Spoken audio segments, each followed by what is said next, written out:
little weather chat live. Lower the seat just a bit. I'm Alan Holt. Get to talk weather every day, and it's my job. Very thankful for it. We'll hang out here for a few minutes, let people join up. It's 8:40 on a Wednesday night, February the 19th. This is live at this point on our YouTube, 3 News Plus, and the Facebook stream. I will get to questions eventually. It's I'll go through the whole shebang, and then, if there are still questions after that, I'll just try to scroll through and see where we're at. But in for a freeze tonight, a lot of locations in the coastal bend. I think at this point, even the island may be looking at a light freeze, given that at last check, Port Aransas was at 34 degrees. So let me get the graphics going here. There's Texas. And by the way, thank you for joining us if you are watching here on the live feed. So it's cold throughout the state. We're in the mid-30s in Corpus Christi right now, 10 up in Amarillo, teens in Lubbock. It's 25 in the capital. Very cold. This is the southern periphery of a big batch of Arctic air that is gripping a lot of the midsection of the country. Here's a live look at our LexCam, and there are some clouds overhead. We had a glimmer of sunshine today. It was hardly any blue out there, but there were a few pops of sun, and temperatures got into the middle 40s this afternoon, a little bit south of where we were thinking. And, this cold front it came in more aggressively than even the more aggressive modeling was indicating. So it came in stronger than I think we were anticipating by just 2 or 3 degrees. It's not like a huge, difference, but it has caused us to shift a few numbers around heading in to tomorrow morning. The winds are still pretty breezy, north 22, feels like it's 24 outside. Again, it is cloudy. Ooh, from Schulenburg, Jeanette Perez. I was in Schulenburg for one of my best friend's weddings not too long ago, last November. I even went and stopped by and watched the marching band. They were playing somewhere. It was a home game. Nice feel to that town. Went to a coffee shop, went on Main Street too. So, wow, that triggered a lot of memories. So fun, cool. Thank you for joining us from Schulenburg. We are, again, talking about freezing temperatures for a lot of locations overnight tonight. You see the clouds. The clouds will be passing through the region as the night progresses.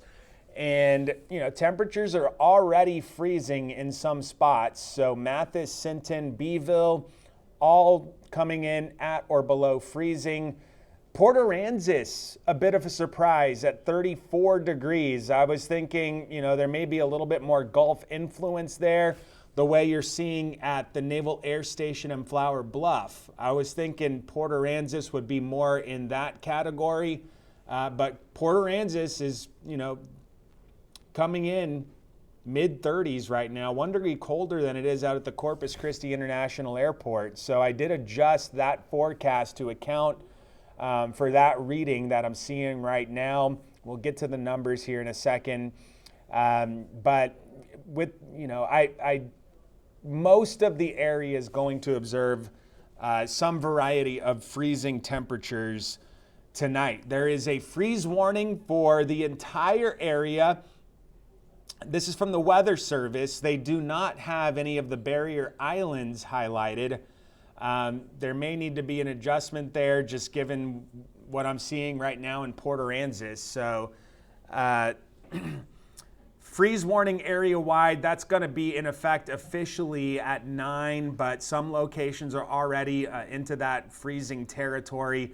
and that'll last through 10 o'clock tomorrow morning. So there are going to be variations as to what different locations observe, whether it's a light freeze or a hard freeze, and really the number to pay attention to when you're talking light versus hard freeze is 28. If temperatures are 28 or below, that's when you're talking hard freeze. If it's above that, generally a light freeze. And the major difference between the two is that in the hard freeze locations, it's a crop killing type of freeze for vegetation that's not protected. And there may be some structures or situations where you have some pipe issues with respect to those beginning to freeze. With the light freeze, it's more of a sensitive vegetation thing, and it's not really a pipe dripping or bursting type of scenario. So that's the difference between the two freeze types, if you want to call it that. There's not really a type, it's just how we describe them, light versus hard freeze. And temperatures, they're going to be cold. I did drop Port Aransas to 32 overnight. That's a change from our broadcasts at 5 and 6. I had Port Aransas originally at 34. You're there right now. So it stands to reason that you're going to get down there to the freeze point in Port Aransas. You see the hard freeze numbers from Hebronville, Benavides, Alice, Robstown, Sinton, Refugio points to the north of that. That's where I think the hard freeze will be. And then closer to the coast, the light freeze. One thing about the freeze, when we say the word freeze, right? I'm like thinking about this because part of my job also is to effectively communicate, not just spit out a bunch of numbers. And I can understand how saying it's going to freeze tonight sounds icy, right? It sounds like, oh, okay, well, a freeze. That means everything's going to ice up. I get it. But when we talk about a freeze, we talk about, and we're referencing as meteorologists, the temperature. And 32 is the point where, water will begin to freeze if it's in that temperature for long enough. So with respect to the roads, because there is not any water on the road or moisture, it really didn't rain today, a few little areas of mist last night, it's not going to be problematic on the roads. So the bridges, no problem there. It'll be dry, so there will not be any ice on the roads if you're curious about that. The wind chill will certainly be cold tomorrow, teens and low 20s, but with respect to icing, not going to have that problem into tomorrow morning. This is another question that gets asked very regularly, and it's the amount of time spent at or below freezing. And the places that are in line for the hard freeze, from Hebronville through Benavides, Alice, Sinton, Refugio, those spots, that's where it could be 12 plus hours sub-freezing. Some locations like Beeville, right, Mathis, those spots are already freezing. It's the 8 o'clock hour, and it stands to reason that you might be freezing through 10 or 11 o'clock tomorrow morning. So you're talking 12 plus hours at or below freezing. Corpus Christi, the metro area, that light blue shade, I think 4 to 8 hours. I think the freezing temperatures in the city don't arrive till after midnight. The airport, a little bit before that. The airport's a little more removed from where most people live. It's west of town. And a longer duration freeze there, 6 to 10 hours. And, that's where I'm at on the times. The island, I'm curious to see how that 34 at Port Aransas moves over the next couple of hours. If it stays there or even goes up, might not get there. It's a tough forecast when you're talking about living next to a body of water like the Gulf, right? Where the temperatures out there are still in the 50s, if not low 60s on the sea surface temps. So it's a tricky forecast that you're really only talking about a degree threshold where you either are or are not freezing. So area-wide, I would say that the freeze preps should be taking place. Now, to what level those preps, are taking place, that's going to be location dependent, but that's where I'm at with the freeze time. The hyper-local outlook now, this is just around the Corpus Christi Bay area. I did drop Port Aransas to 32. I kept the island, North Padre Island, south of Mustang Island at 33. It's 1 degree. So, if sensitive vegetation across the board should be protected. The Ocean Drive area, Flower Bluff near the Naval Air Station, those locations may stay just above the freeze mark. And that is because of a little microclimate we've got going on here where, the Corpus Christi Bay water temps, they were reported in the 60s earlier today, but I'd venture to say that with the cold air that we've had in place, those temps have dropped into the 50s. And because the wind is coming in from the north, the water does have a say in how that air comes into Corpus Christi when the winds are out of the north. So you get a warming influence out of the Gulf, or not the Gulf, the Corpus Christi Bay in parts of Corpus Christi. So that may spare some of the locations right along the Oso and Corpus Christi Bay from getting into a freeze. I think the south side gets there. Most of, if not all of the south side gets there.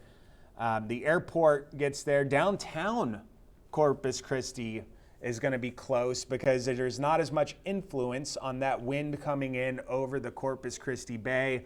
North of the bay, I think it's a much more concrete yes. 29 in GP, 30 in places like Aransas Pass, Ingleside, and then extending up to the Rockport, Fulton area. So that's the take on the hyper-local climate around the Corpus Christi Bay. A lot of people don't have to deal with the Gulf, right? When you're up in Austin or Dallas, your piece of real estate there that you're forecasting doesn't have a whole lot of variance the way we do here. So that definitely adds a layer of complexity when we're trying to forecast when you're talking about down to 1 degree accuracy, which is hard, even when the weather is easy. So the 4 Ps now: people, pets need to have access to warmth. However that is, they've got to have access to it between really now and Saturday. It's going to be pretty chilly. I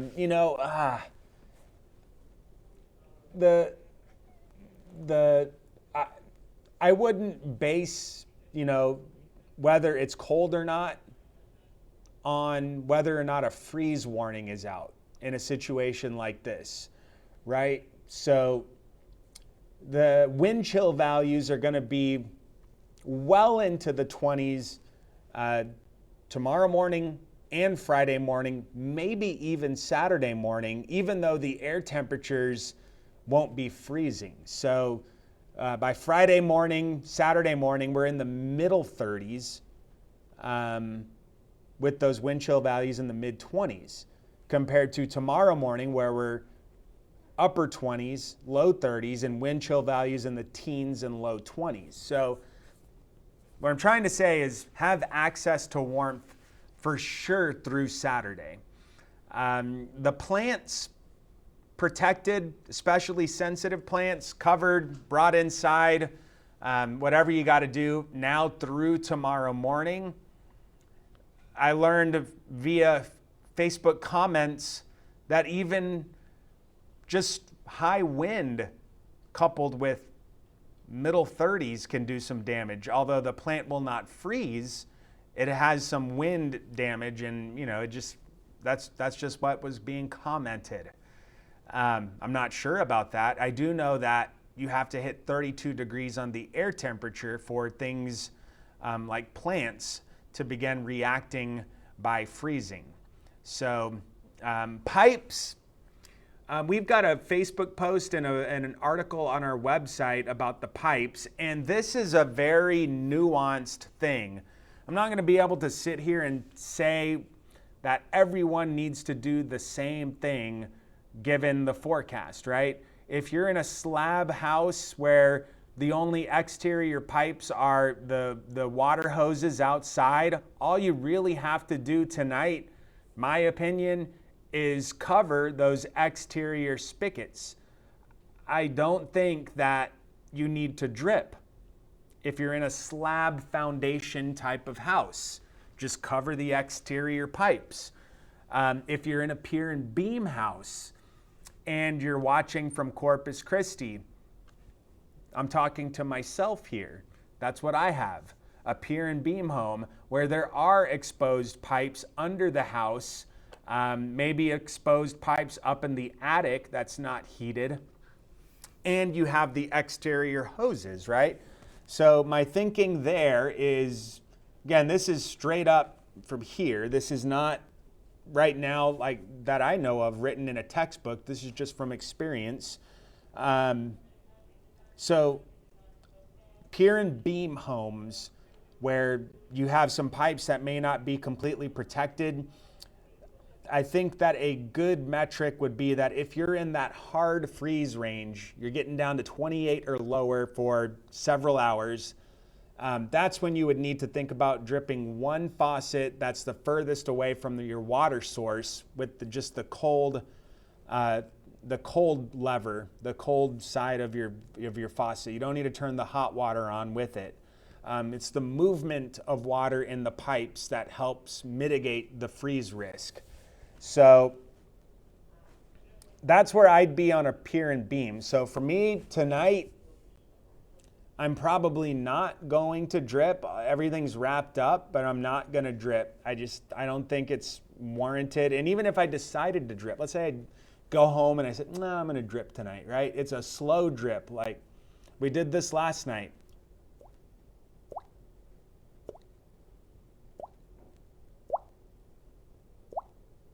Like maybe even slower than that. Sorry if that was weird and awkward, but that's who I am. The dripping is not a steady stream. It's not a fast drip. For lack of a better example, if you have a bowl that you can fit a bag of popcorn in, right? Just like the regular bag of popcorn you buy at the store. That size bowl probably will hold all of the dripping the entire night. At least it did for me. And then I just gave it to the dogs. It filled up like 2 dog bowls of water. So that's where I'm at with the dripping. But exterior pipes protected, drip if you need to. At some point, homeowners, you've got to take responsibility and do what you need to do to protect your home. And we're not going to be able to answer every single question for every single location, for every single structure. So that's where I'm at with the dripping. So we'll take you through tonight. The temperatures, some locations are already freezing. There will be passing clouds overnight. It doesn't clear out completely. By tomorrow morning, hard freeze on a line from Hebronville to Refugio and north of that. Very close in Flower Bluff and the island and Port Aransas. I did drop Port Aransas to 32. Wind chill values will be in the teens tomorrow morning. Very cold. I know it's colder in other locations. I get it. But for us, this is a significant cold snap. I was talking to Mike earlier on our broadcast, and houses up north they are much more equipped to handle extreme cold, right? They've got better insulation. It's just they're more equipped for it. Our housing here, and I'm just going to speak for my 1940s build, it's made to breathe. That house that I'm in is made to be tolerable in hot climates. So it's the analogy that I'll use is like, the housing here is like going into a blizzard wearing a windbreaker, right? While they have winter jackets in the blizzard, we've got windbreakers. And that's just the general way I see the housing here compared to the way it is up north. So cold, it's going to be cold tomorrow morning. Throw all your winter gear on, put layers on. That's the best defense. Layering up with that outer shell, the most wind resistant shell, and the warmer you'll be. So the hat, the gloves, maybe 2 pairs of socks, that all helps. It seems weird and silly to do, but it definitely helps. Just another thing that I'll do. I'm going to take a swig of water.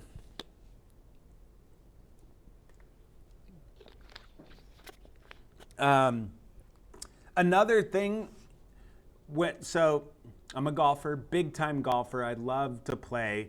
And when it's cold outside, right, when the temps are, just kind of chilly, what I'll do is just take 1 extra layer than I think I'm going to need. I know I'm going to be outside for several hours. So when you're outside for a long time, it's like colder than you think it's going to be. So if you do have to spend a lot of time outside tomorrow, maybe you're working outside and you got a big project you're doing tomorrow, advice would be to take 1 extra layer on top of what you typically think you need. The wind stays breezy all day, 10 to 20, mid to low 40s, upper 30s. It gets thicker with the clouds tomorrow. So it'll be similar to today with the temperatures, but the clouds get thicker as the day progresses. And then into Friday, another cold morning with temperatures in the mid 30s for the most part, 40s at the coast, and wind chill values in the 20s. And this is the point I was trying to make earlier, is that because it's not freezing doesn't mean it's not cold and, pets can just go right outside and people don't need help. It will be cold into Friday morning, and then we'll add in moisture Friday afternoons. Rain chances are going to start to work in from the south, and Friday, because of that, may stay in the mid to low 40s.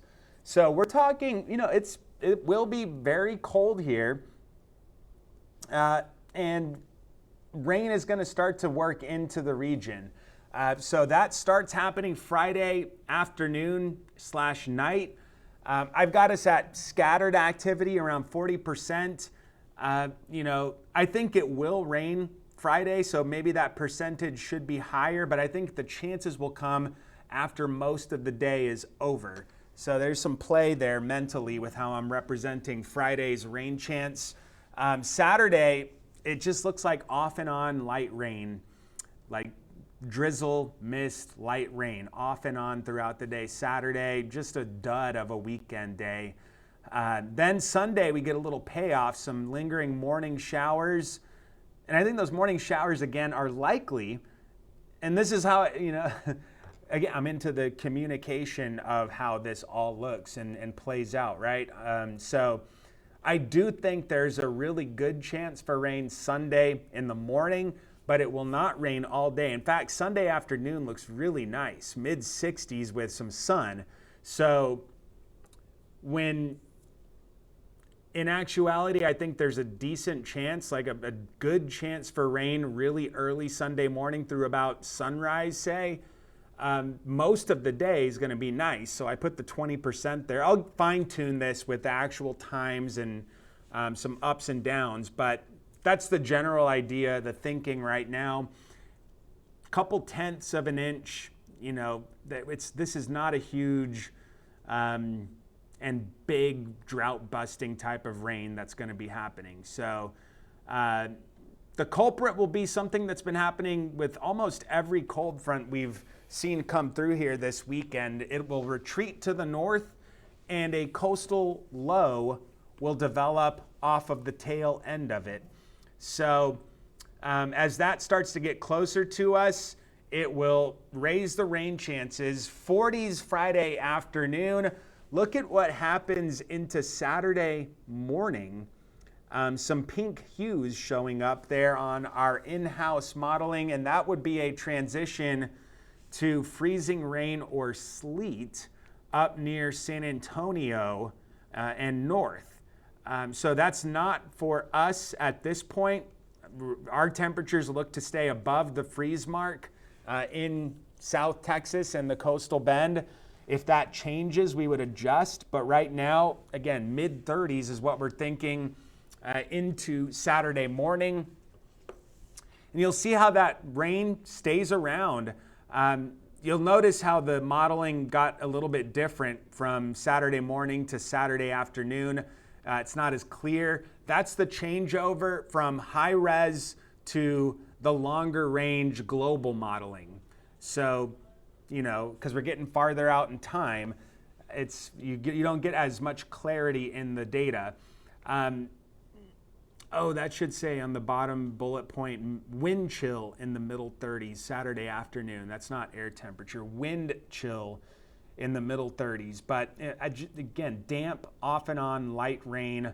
And that coastal low is going to be stubborn. It just sits there for a day and a half, maybe 2 days, from Friday afternoon through Sunday morning.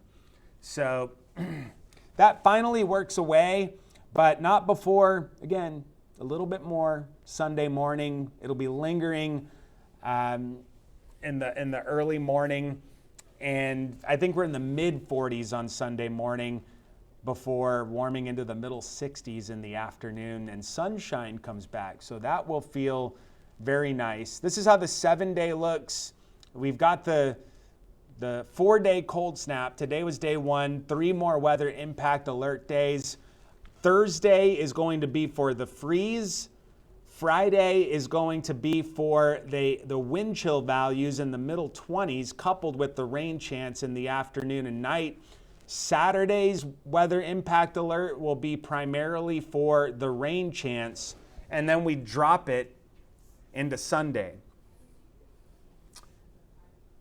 Could be a run of some sunny delights into early next week. That's going to be nice, especially on the heels of this cold snap. We'll snap out of it Sunday.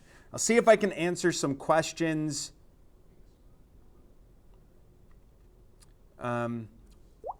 Yeah, I guess that's the highlight of the thing, the water dripping noise.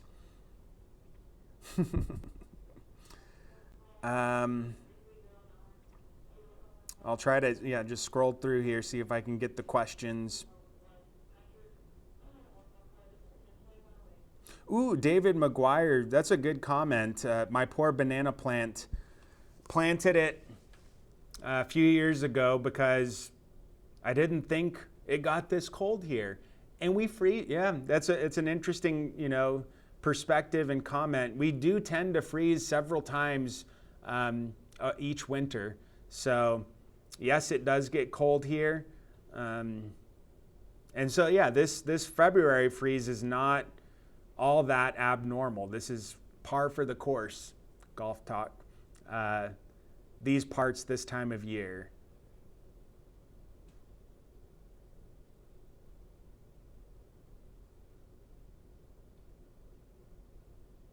No, we're not expecting any rain overnight. No wintry modes of precip tonight into Thursday morning, so no icy roads, nothing like that.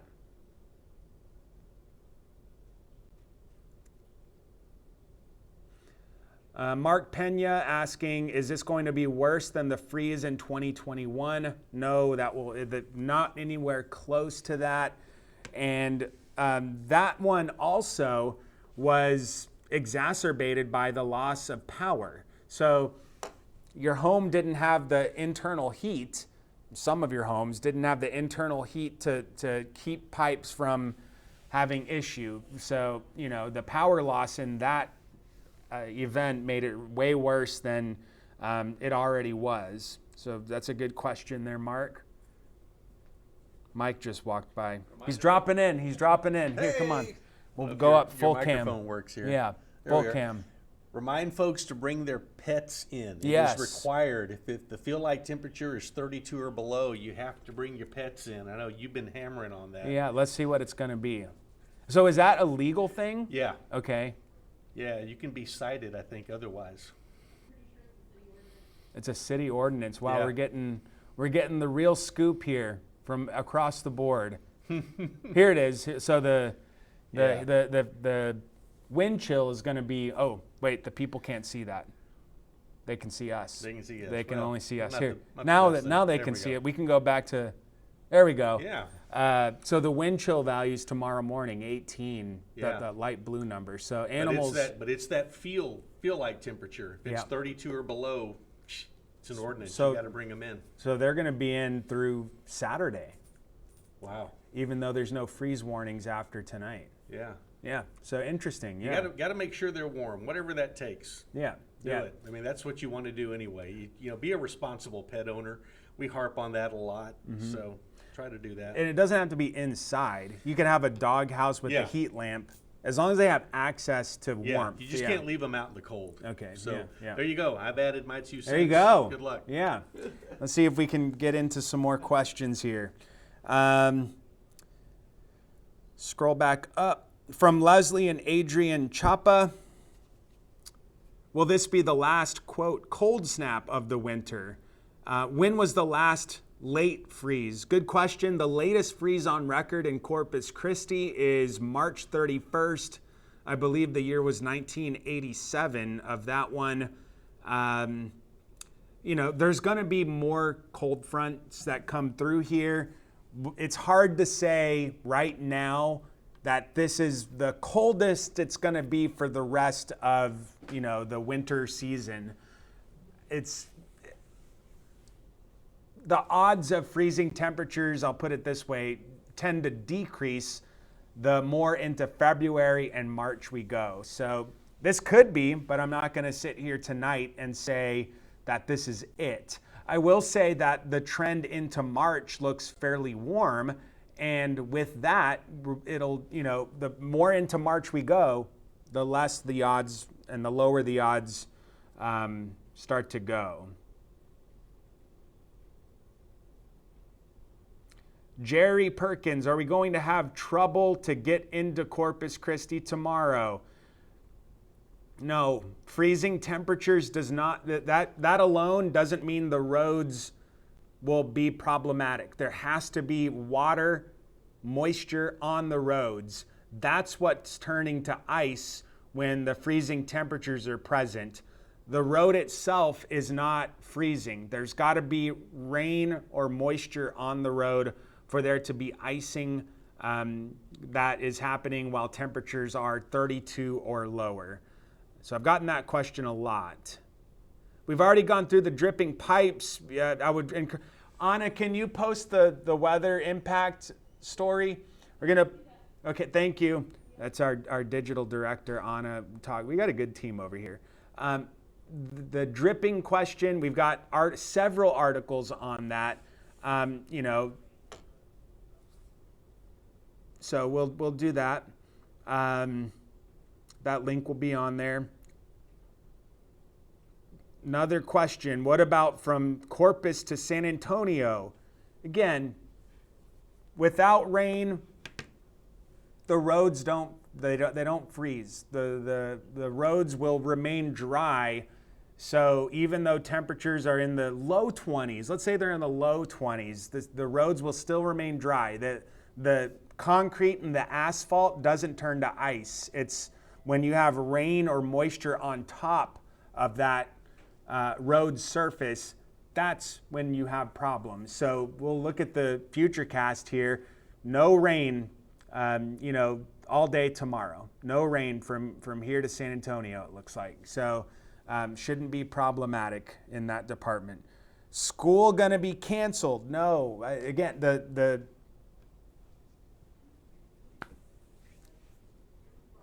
So the schools get canceled, to my knowledge, when it's hazardous to get to school, when the roads are dangerous, right? That's when the schools will begin to cancel classes. They won't. I have yet to see cancellations when it's when it's 29 outside and wind chills. I've not seen that, but I don't make that decision either. From what I've seen, it's more of a is it safe to get to school? And if it's not, that's when the cancellations start happening. Okay, I'm gonna log off with this one. Thank you. There's the link that was just posted on the weather impact and the freezing temperatures. If you did have a question on the pipes, I spent about 5 minutes talking about exactly that during the course of this. I don't even know how long it's been. Almost, maybe a little over 30 minutes. It's been 45 minutes. So yeah, there's been a lot of stuff covered. I invite you to rewatch it if you're just now joining. Again, a lot of the questions that are coming up right now are just from the tail end of viewing this thing. So we'll leave it there. Stay warm, stay safe, and we're gonna see you the next time we do one of these or on our newscast at 10 tonight. We'll see you later.